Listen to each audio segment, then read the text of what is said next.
کمیل مہدی کو خوش آمدید کہتے ہوئے یہ سوال پوچھنا چاہتا ہوں.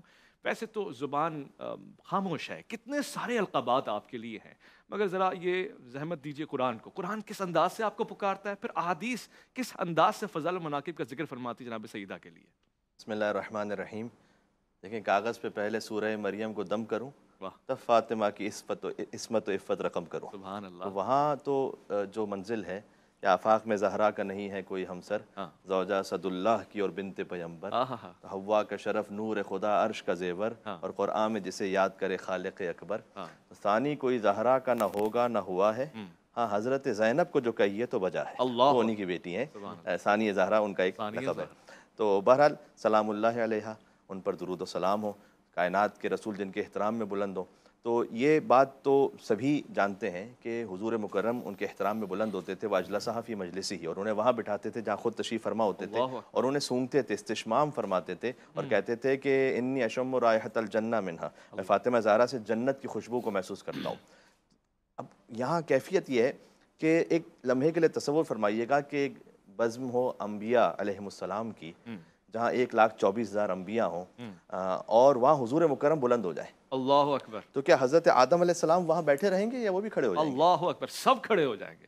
وہاں انبیاء حضرت کا نوح سردار کھڑا ہے. سید المرسلین کھڑے ہیں، ہاں. تو حضرت نوح علیہ السلام وہاں بیٹھے رہیں گے یا وہ بھی کھڑے ہو جائیں گے؟ اللہ. حضرت ابراہیم علیہ السلام، حضرت موسیٰ علیہ السلام، حضرت عیسیٰ علیہ السلام، وہ بھی کھڑے ہو جائیں گے نا. تو فقط ایک نبی کی اب بات نہیں ہے، 1,24,000 انبیاء گویا جس کے احترام میں بلند ہے، چونکہ حضور مکرم بلند ہے صلی اللہ علیہ وآلہ وسلم. تو کوئی سوچ بھی نہیں سکتا کہ جب حضور بلند ہو جائے تو کوئی اور بیٹھا رہے گا. تو یہ ہے فاطمہ الزہرا سلام اللہ علیہ، جن کا نام ہے فاطمہ لأن اللہ تعالیٰ فتمہا و محبیہا من النار. اللہ سبحانہ وتعالیٰ نے انہیں ان کے محبوں کو آتش جہنم سے آزاد رکھا ہے، اس لیے ان کا نام فاطمہ ہے. زہرا یعنی نور عطا کرنے والی، روشنی دینے والی.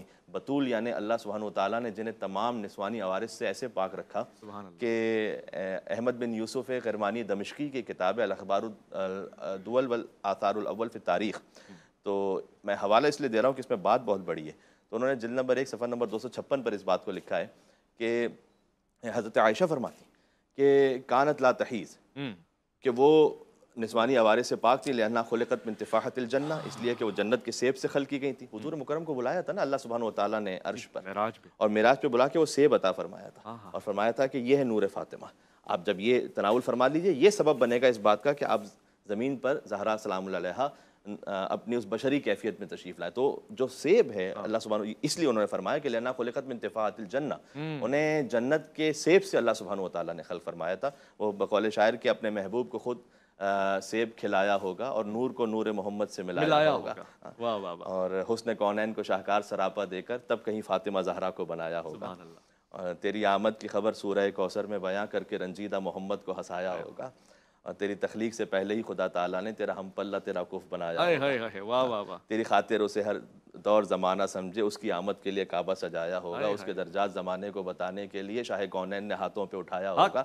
تو یہ ایک عجیب ہی کیفیت ہے یہاں. تو چونکہ جنت کے سیب سے خلق کیا گیا، تو وہ عام طور پر خواتین جن ایام سے گزرتی ہیں ان سے پاک تھیں. اس کے بعد فرمایا کہ وَلَقَدْ وَزَعَتِ الْحَسَنُ وَالْحُسَيْنُ بَعْدَ الْعَصْرِ. امام حسن علیہ السلام کی ولادت 15 رمضان مبارک آنے والی ہے، آپ جشن کریں گے انشاءاللہ. تو حسن علیہ السلام کی ولادت ہوئی عصر کے بعد، وصلت المغرب. اللہ اکبر، سبحان اللہ.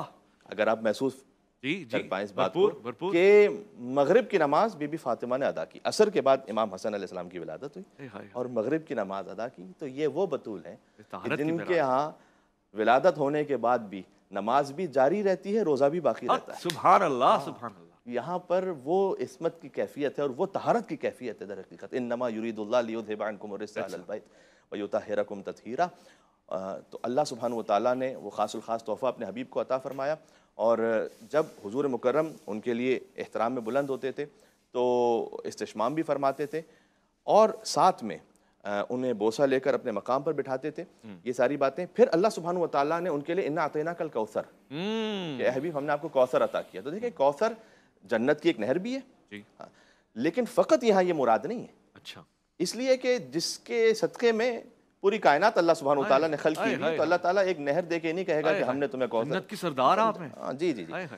تو یہاں کوئی بہت بڑے تحفے کی بات ہو رہی ہے جس کا قرینہ ہے اگلی آیت میں فَصَلِّ لِرَبِّكَ وَانْحَرْ إِنَّ شَانِئَكَ هُوَ الْأَبْتَرُ. آپ کا دشمن بے اولاد رہے گا، بے نام و نشان رہے گا. یعنی ہم نے آپ کو ایک ایسی شے عطا کی ہے کہ وہ جب آپ کو عطا ہو گئی ہیں تو اب آپ کی نسل جاری و ساری رہے گی. تو دنیا میں کون سا کونا ایسا رہ گیا جہاں سادات کرام نہ پہنچے ہوں, جہاں نسل رسالت توسل فاطمہ الزہرا سلام اللہ علیہا مظالم کے بعد, اتنے مظالم کے بعد, اتنے قتل و غارت کے بعد, اتنے ظلم کے بعد, وہ ان کے ذریعے سے آگے بڑھی اور بی بی فاطمہ سلام اللہ علیہا کے ذریعے سے. اچھا, یہاں تکاثر اور کوثر یہ دو لفظ ہیں دونوں قرآن میں. تکاثر وہاں جہاں شر میں کثرت ہے, کوثر جہاں خیر میں کثرت ہے. الہاکم التکاثر حتی زرتم المقابر, کہ تمہیں کثرت مال و اولاد کی طلب نے ہلاک کر دیا یہاں تک کہ تم قبروں پہ پہنچ گئے اور وہاں گننے لگے اور وہاں بتانے لگے کہ ہمارا قبیلہ کتنا بڑا تھا. انا اعطیناک الکوثر, یہاں خیر کی بات ہے. کیا خیر کی وہ کثرت ہے کہ ہر خیر اپنی معراج پر ہے کہ ہم نے آپ کو کوثر عطا کیا. فصلی لربک وانحر, آپ نماز پڑھیے اور اپنے رب کے لیے بڑی قربانی دیجیے.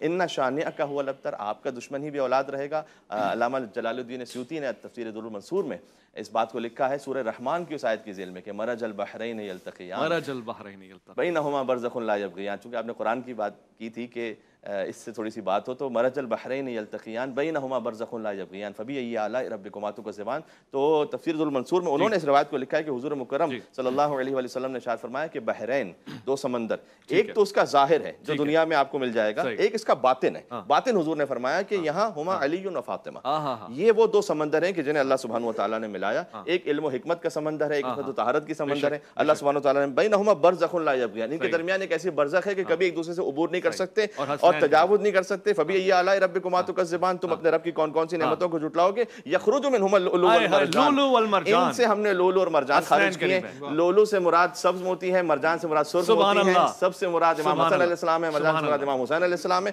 فبأی آلاء ربکما تکذبان, تم اپنے رب کی کون کون سی نعمتوں